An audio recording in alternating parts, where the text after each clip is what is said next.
Hola, esta es Winnie Dao. Bienvenidos a mi canal.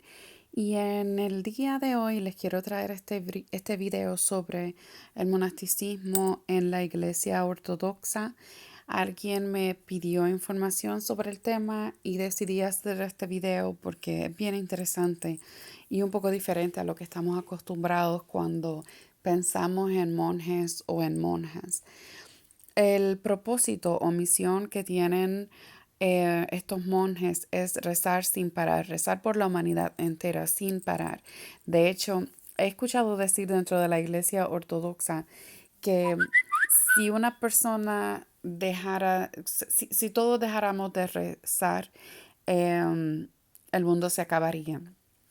Y entonces los monjes, pues por eso rezan 24 horas al día, 7 días a la semana, si consideramos que siempre hay un monje rezando alrededor del mundo. Los monjes también, por supuesto, se dedican a su crecimiento espiritual, a alcanzar teosis, que sería cuando una persona se ha acercado tanto a Dios y Dios se ha acercado tanto a esa persona que se vuelven santos o dejan de ser, eh, a- am, dejan de estar pegados a este mundo para de momento volverse como Dios. Em, y pues se dice que la misión también de los monjes es ocupar el rango de ángeles que, eh, que cayó, que se volvió en contra de Dios. Entonces todos los santos y los monjes y todo eso están llamados a ocupar ese rango de ángeles. Los monjes hacen diferentes votos y estos son los de estabilidad del lugar, que significa que no van a estar mudándose de un lugar a otro como en la iglesia católica hacen, el voto de obediencia, de pobreza y el de castidad. Hay diferentes rangos dentro de los monasterios y este es el de novicio, que es alguien que aún no ha hecho votos ni usa necesariamente la ropa de monje. El de rasofor, que es una persona que ya usa la ropa de monje pero no tiene votos todavía.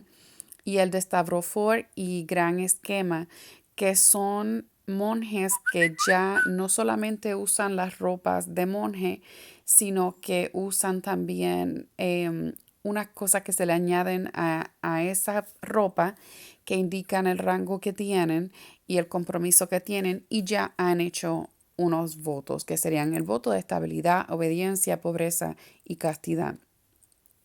Dentro de un monasterio hay dos tipos de monjes. Están los cenobitas, que son los que viven dentro de la sociedad y pues viven en el monasterio, y los eremitas, que serían los ermitaños. Muchos monjes ermitaños, aunque son ermitaños, se reúnen con los monjes cenobitas para ciertas ocasiones y muchos de estos monjes cenobitas tienden a cuidar de estos monjes eremitas. Y esto se da mucho en Grecia y en otros lugares donde hay ortodoxia en el viejo mundo. Por ejemplo, en Rusia hay monjes que viven en cuevas o que viven en cabañas que ellos mismos han hecho y pues los monjes que viven cerca dentro de un monasterio van de vez en cuando, visitan, les llevan comida, están pendientes a ese monje que es ermitaño, pero respetan que el monje quiere vivir lejos de todo lo que es la sociedad. Mientras que los monjes cenobitas casi siempre son monjes que pueden hasta tener hijos espirituales, aquellos que son curas también, hacen confesión, sirven liturgia. Muchos tienen una misión en específica, ya sea con la gente pobre, con los enfermos o con cualquier otra cosa a la que ellos se dediquen. Em, por ejemplo, al monasterio que yo voy, la misión del monasterio es extender o expandir la ortodoxia, así que los monjes que están allí, todos tienen contacto con la sociedad, aunque por supuesto tienen sus momentos en los que ellos se retiran y solamente hacen sus rezos y cosas así. Pero ya le hablaré de eso un poquito más adelante. Em, ¿Cómo unirse a un monasterio? Aquí les hablo solamente por la experiencia. Mi hijo está un poco interesado en eso Y él pues habló con el abbot del monasterio. El abbot, no sé cómo traduce, le pondré acá en la pantalla cuando averigüe cómo. Pero el abbot es como la persona que dirige ese monasterio.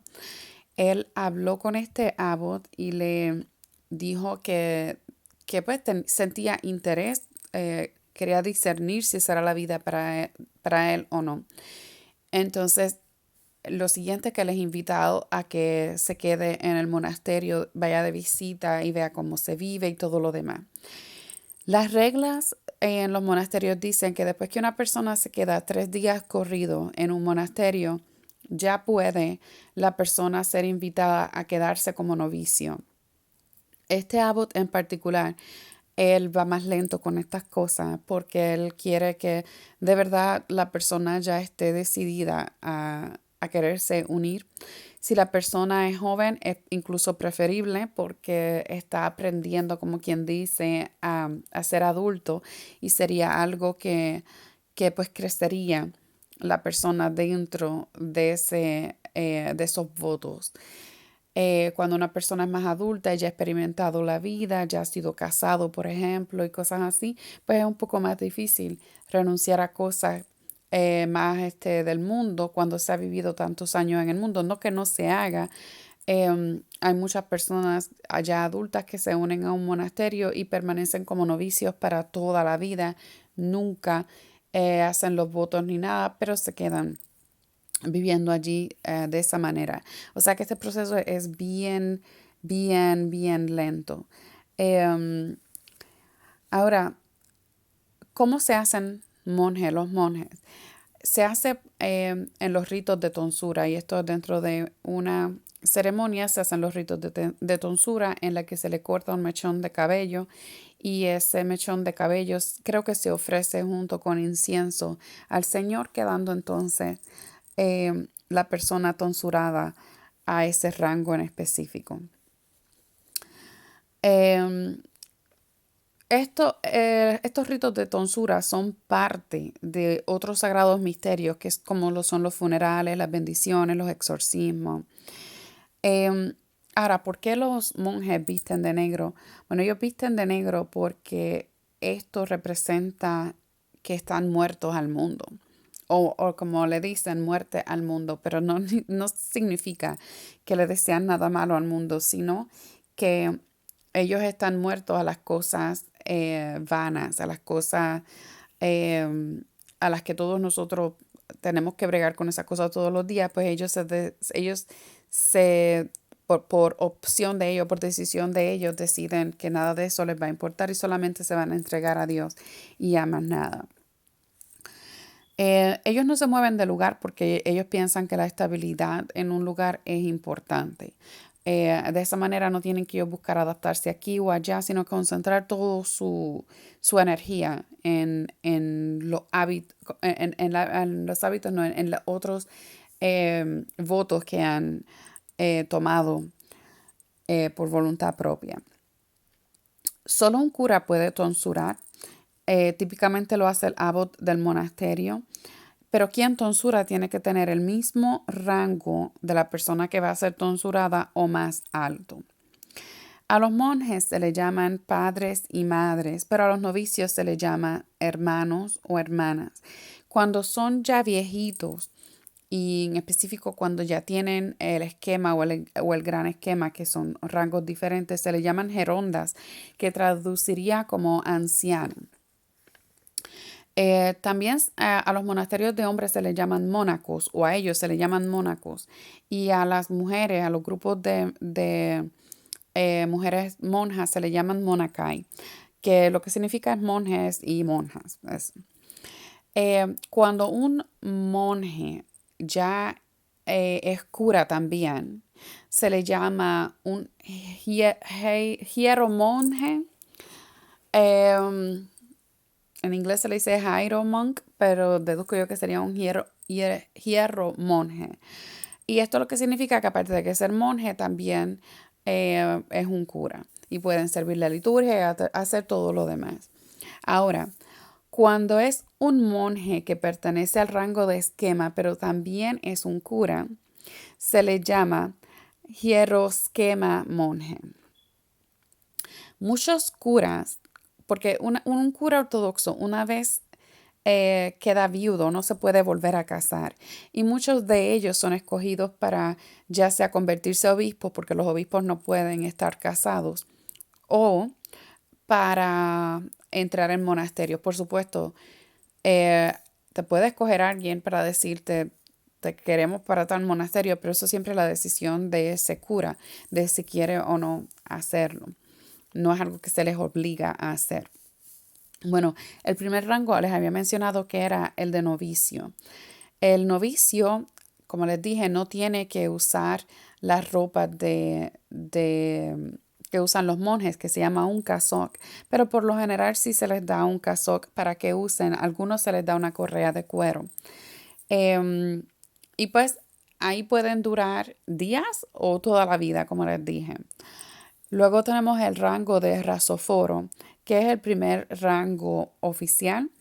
Ellos usan las ropas de monje o el cassock, que también se conoce como un razón, exorrazón, un mandorazón, o en Rusia se le conoce como un riasa. Ellos usan un gorro también que se llama kalimakion, con un velo que se llama eponakalimakion, o un klobuk, que es como se le dice en Rusia, y una correa de cuero. Estos monjes aún no tienen votos, pero no pueden abandonar su estado monástico, y algunos también se quedan como rasoforos para toda la vida. El segundo rango es un estavroforo, y estos son diferentes porque tienen una cruz al frente, o sea, se ponen una cruz en el cuello, y a esto se le dice el pequeño esquema. Y ellos se consideran como que están desposados o prometidos ya para el gran esquema. Ellos aquí ya entonces tienen los votos de estabilidad, castidad, obediencia y promesa.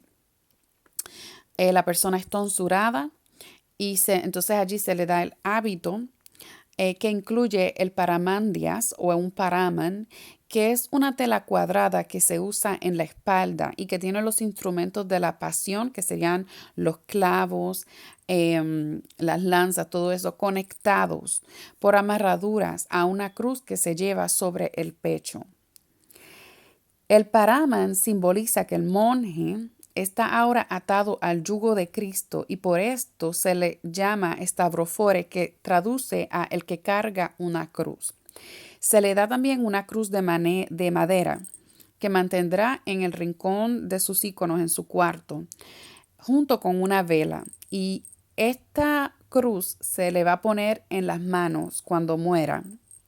Y esa vela se va a prender durante su funeral. Luego de la tonsura, ese monje se mantiene en vigilia por 3 días. Antes era 8 días, creo, ahora es 3 días. En esos 3 días no va a trabajar, excepto por leer libros espirituales y cosas así. El abbot entonces le va a dar al monje más responsabilidad y una regla de oración más estricta. Por ejemplo, el cordón de oración es una regla de oración que todos los monjes tienen. Supongamos que quizás tenía decir 50 al día, pues ahora quizás se le añaden 100. Y aparte de eso, reglas personales de oración, que ya eso tiene que ver con lo que el abbot sepa de la persona, por confesión, porque se conocen. Luego de este rango viene el gran esquema, que también se le hace una tonsura que sigue el mismo formato de la otra. Se hacen los mismos votos de nuevo, es como una renovación de votos, pero en adición al hábito que ya usa, se le va a añadir el analavos o el analav, que también se conoce como el gran esquema. Y este va sobre los hombros y cuelga en la espalda y al frente, y está bordado por los instrumentos de la pasión y el trisagion. La forma griega no lleva la capucha, pero si ustedes ven a estos monjes de gran esquema con una capucha, es porque entonces son eslavos, de tradición eslava. Y también llevan unas escofetas que cubren los hombros, el pecho y la espalda, que eso es como unas orejeras largas. Otra pieza es el polistabrión o muchas cruces y estas consisten en muchas cruces pequeñitas trenzadas entre sí que sirven para amarrar el analabus. Este le recuerda al monje que ahora está atado a Cristo y que sus manos ya no se usarán para cosas del mundo, sino para laborar para el reino del cielo. Los griegos también añaden un manto que se llama un paramandias del megaloskemos, que es más largo que el de Stavróforo. Si el monje usa un kobuk, se le pone un cuculion que se remueve al octavo día luego de esa tonsura.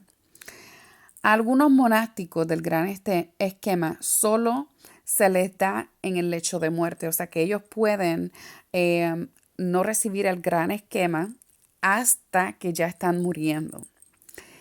En los monasterios cenobitas es común dar la tonsura al gran esquema 3 años luego de comenzar la vida monástica. ¿Y qué es lo que simboliza ese analabos? Este tiene diferentes cosas bordadas. Uno es el gallo, que es por la negación de San Pedro a Jesucristo. Hay un pilar que representa al pilar donde Pilato amarró a Jesucristo. Está la corona de espinas. Unos postes transversos que simbolizan el patíbulo y clavos de la crucifixión. Hay una placa que significa la placa que se puso sobre la cruz que decía Rey de los Judíos. Hay un junco donde se puso la esponja con vinagre, una lanza también que simboliza con la que se cortó a Jesús en su costado. Allí hay unas escaleras y pinzas bajo la base que simbolizan lo que usó José de Arimatea para bajar el cuerpo de Cristo de la cruz. Y en el centro de todos estos simbologías está la cruz, obviamente. Entonces, ¿qué es lo que se hace en un día en un monasterio según lo que mi hijo me ha hablado y lo que yo he observado? En la mañana bien temprano, que esto puede ser como a las 5:30 de la mañana, los levantan con un instrumento que se llama semantron. El que usan en el monasterio donde ha ido mi hijo, es un trozo de madera con una forma en particular que les voy a dejar aquí para que lo puedan ver.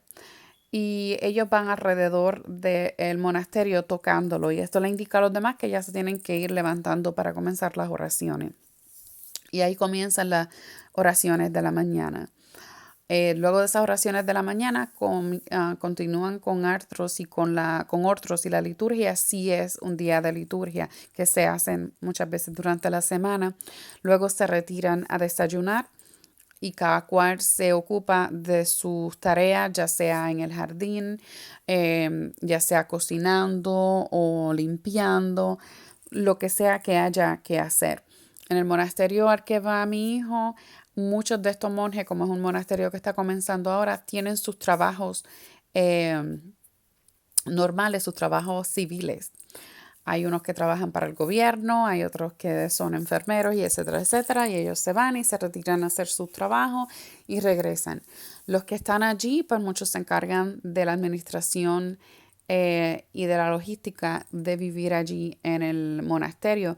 He estado en días en los que han habido votaciones y ellos van y votan y todo lo demás.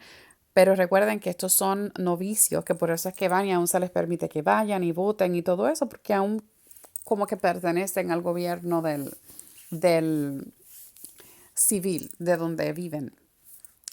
Luego al mediodía tienen más oraciones, luego hacen su comida, su almuerzo, luego tienen ellos por la tarde, tienen ya sea que tienen que dar catequesis o tienen liturgia y entonces después de eso la cena y luego de la cena se retiran cada cual a su cuarto. En su cuarto ya ellos hacen su regla de oración y todo lo demás.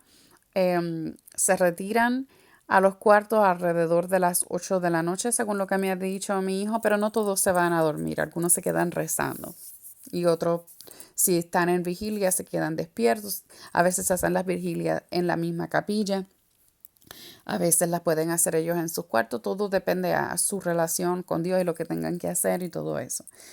El abbot vive allí mismo.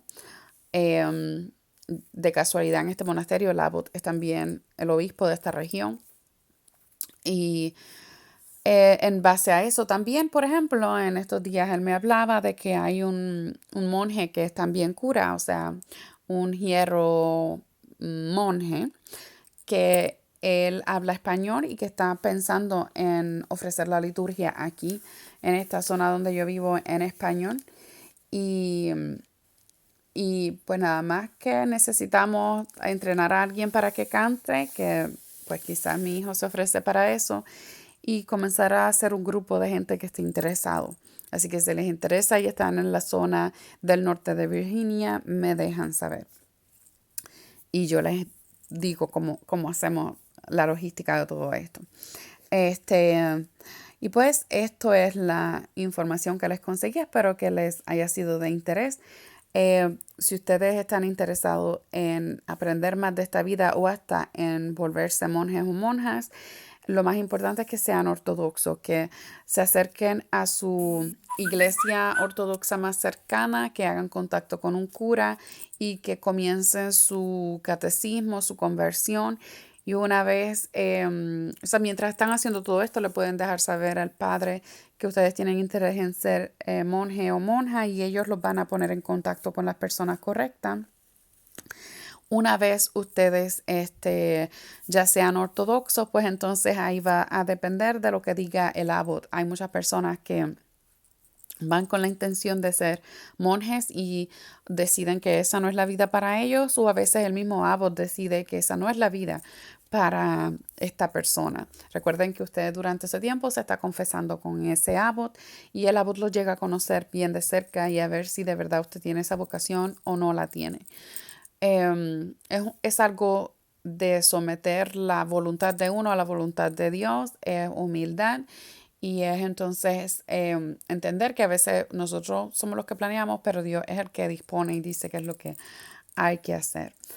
Bueno, muchas gracias por su tiempo. Espero que este video les haya gustado y que sea de mucha ayuda para todos ustedes. Que Dios los bendiga y que sea hasta la próxima. Bye.